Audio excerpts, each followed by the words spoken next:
कैसे हैं आप सभी। मैं हूं आपका दोस्त Deepak Soni from department of mechanical engineering. स्वागत है आपका आपके ही चैनल गियर टी।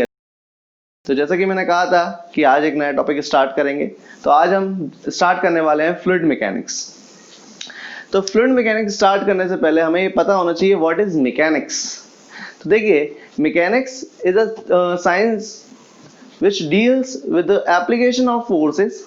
मतलब फोर्सेस का एप्लीकेशन के बारे में जब हम बात करते हैं तो वो आता है पूरा मैकेनिक्स के कैटेगरी में। बात करते हैं फ्लूइड मैकेनिक्स की। तो चलिए फ्लूइड मैकेनिक्स स्टार्ट कर रहे हैं। आज अपना टॉपिक भी फ्लूइड मैकेनिक्स है। तो फ्लूइड मैकेनिक्स का बारे में बात कर ले तो वेटेज काफी है इसका, और तकरीबन 7 से 8 नंबर का पूछा जाता है फ्लूइड मैकेनिक्स, और इसके एप्लीकेशन के फॉर्म में टर्बो मशीनरी में भी पूछा जाता है। ठीक है, तो फ्लूइड मैकेनिक्स के बारे में बात करने से पहले हमें ये पता होना चाहिए फ्लूइड क्या है।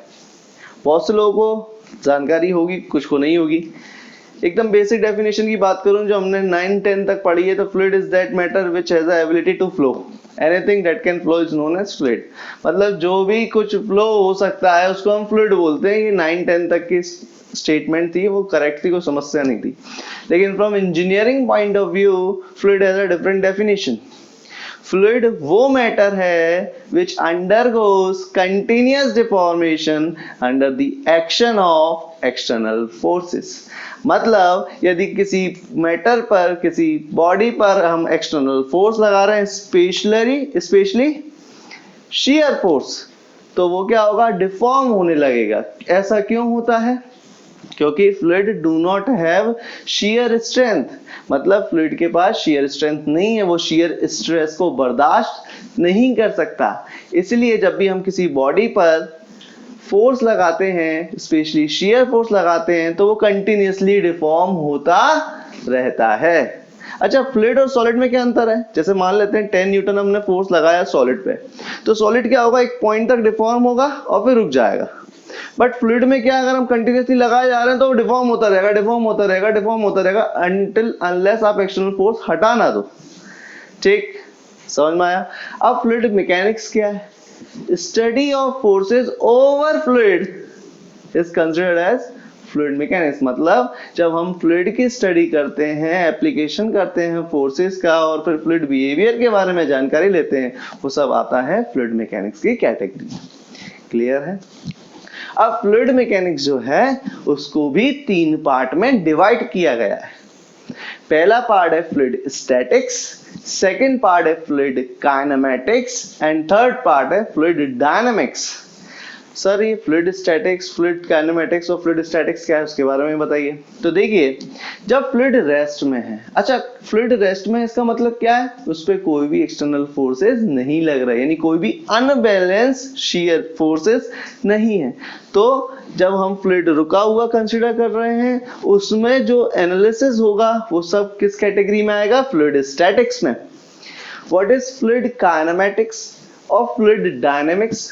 सर दोनों में मोशन हो रहा है, तो अंतर क्या है? तो फ्लूइड काइनेमैटिक्स क्या है, यदि हम फ्लूइड की स्टडी का मोशन कर रहे हैं या मोशन का स्टडी कर रहे हैं, और हम क्या कह सकते हैं, study of motion of fluid without considering the basic cause of motion, that is force। यदि हम फ्लूइड मोशन का स्टडी कर रहे हैं और उसका जो बेसिक कॉज है, वो कॉज क्या है, बेसिक कॉज उसके मोशन का फोर्स, उसको कंसीडर नहीं कर रहे हैं, तो वो आएगा फ्लूइड काइनेमैटिक्स की कैटेगरी में। तो सर अगर हम फोर्स की बात नहीं कर रहे तो किसकी बात करेंगे? तो फ्लूइड काइनेमैटिक्स में बेसिकली हम बात करते हैं डिस्प्लेसमेंट की। यदि कोई फ्लूइड फ्लो हो रहा है, उसका कोई एक पॉइंट के बारे में बात करें, तो वो कितना डिस्प्लेस हो रहा है विद रिस्पेक्ट टू टाइम, उसमें कितनी वेलोसिटी है, उसका एक्सेलरेशन क्या है, उसका डायरेक्शन क्या है, ये सारी बातें हम किस में बात करते हैं, फ्लूइड काइनेमैटिक्स में। बात करते हैं फ्लूइड डायनामिक्स की।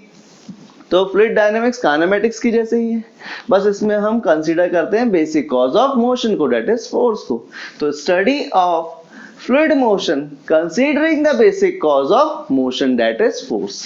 तो डायनामिक्स में हम काय की बात करते हैं, हम मोमेंटम की बात करते हैं, हम फोर्स की बात करते हैं, हम इंपल्स की बात करते हैं, हम वर्क डन की बात करते हैं, हम एनर्जी की बात करते हैं कि कितना एनर्जी ट्रांसफर कर रहा है फ्लूइड, कितना वर्क डन कर रहा है, कितना फोर्स अप्लाई कर रहा है। जैसे मान लेते हैं कोई ट्यूब है, वो बेंडेड है, तो यहाँ से फ्लूइड जाएगा तो उस बेंडेड ट्यूब में जब बेंड आएगा तो कितना फोर्स अप्लाई करेगा, कितनी स्ट्रेंथ होनी चाहिए उस ट्यूब की जिससे जो फोर्स अप्लाई हो उससे वो ब्रेक ना हो। ये सारी बातें हम काय में करते हैं, फ्लूइड डायनेमिक्स में। क्लियर है दोस्तों, समझ में आ रहा है? तो यहाँ हमने समझा what is fluid dynamics, what is fluid kinematics, what is fluid statics.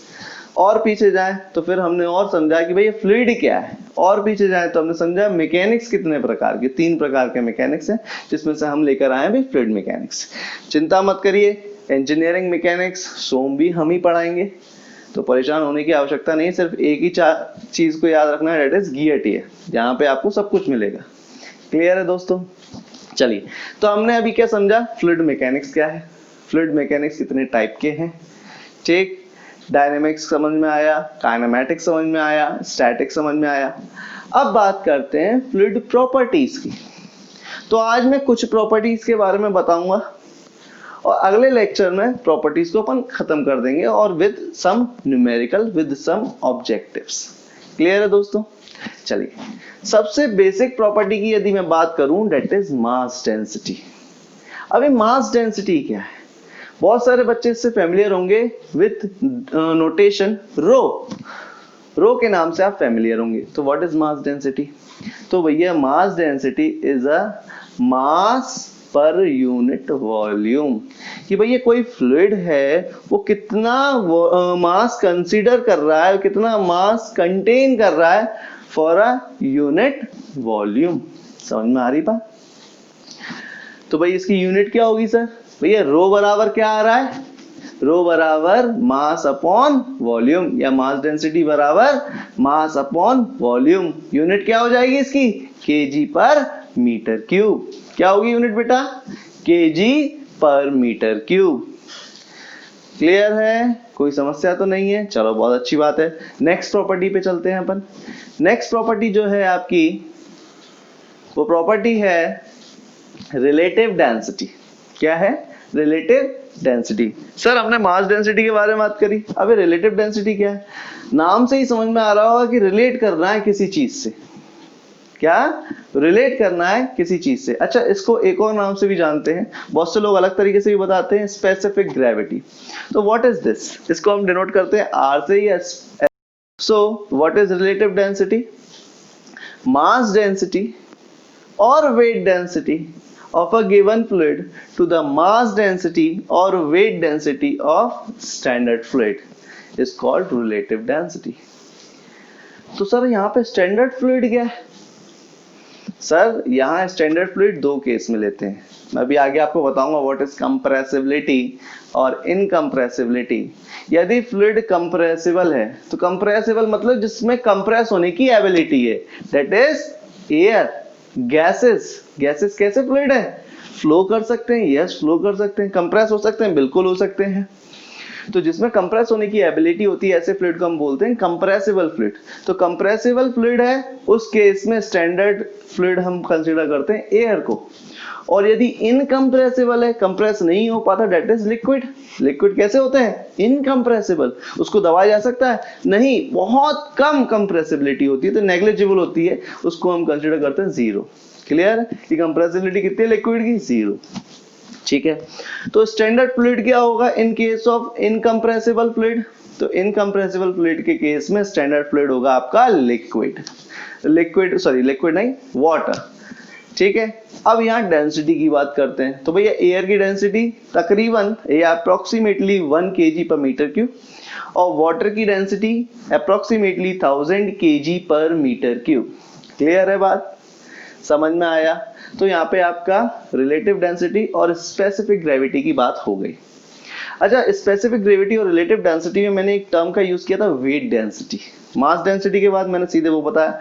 तो सर ये वेट डेंसिटी क्या है? इसके बारे में तो आपने कोई इन्फॉर्मेशन दी नहीं है।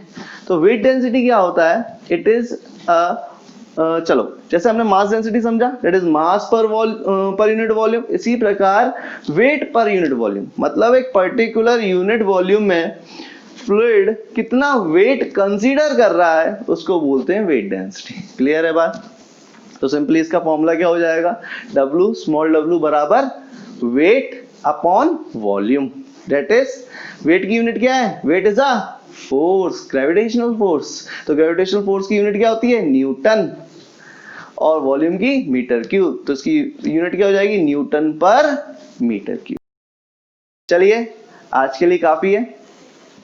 नेक्स्ट लेक्चर में प्रॉपर्टीज कंप्लीट करेंगे अपन, जिसमें हम जानेंगे कंप्रेसिबिलिटी के बारे में, विस्कोसिटी के बारे में, सरफेस टेंशन के बारे में, एक्सेस प्रेशर के बारे में और सरफेस एनर्जी के बारे में।